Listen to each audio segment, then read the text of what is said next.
I'd like to show you one of the most beautiful marginated tortoises I've ever seen in the UK. We don't see a huge amount of these in the UK because they only brought them in for about 3 years before the ban in 1984. Ones from the wild.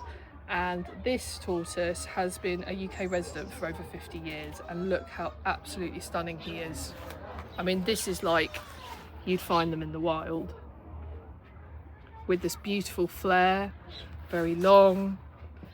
In the UK, these guys don't do great because they really love the heat, and I think people underestimate how much heat these guys, they really benefit from access to a greenhouse and higher fibre. They're like in between a desert tortoise and a Mediterranean tortoise, and they've just got these absolutely wacky diamond markings here. So you can tell he's a male, got a long slot there, long tail. Look how beautiful that skin is.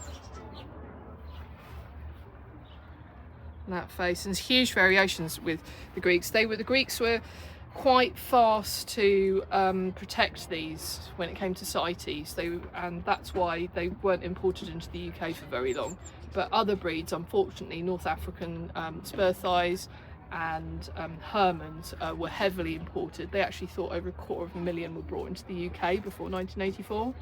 But you don't see as many wild examples. I'd say the UK is one of the biggest strongholds for F1 spur thigh and Hermans in Europe. I don't think I'm exaggerating when I say that.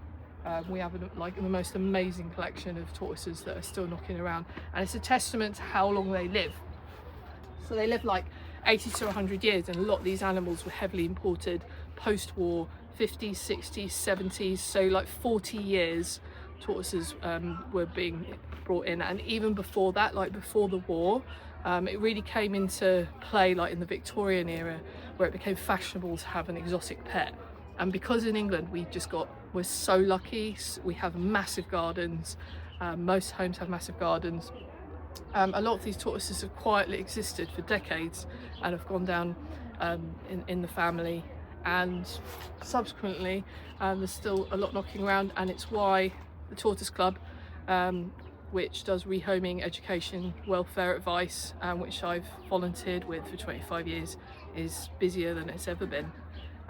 There are hundreds of thousands of tortoise keepers out there, and unfortunately many that can't look after them anymore.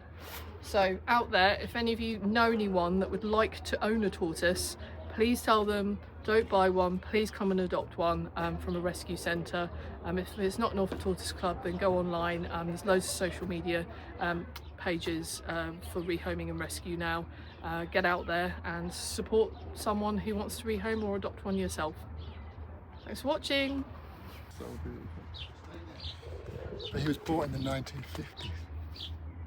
He's still alive.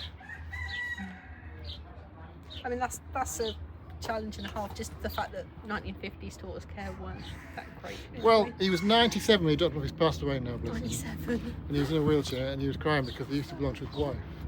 His wife had died 20 years previously of cancer, and he just looked after them for her. But they lived in a walled, south-facing garden, and he said he predominantly fed them dandelions, but they foraged themselves a lot. So that's good.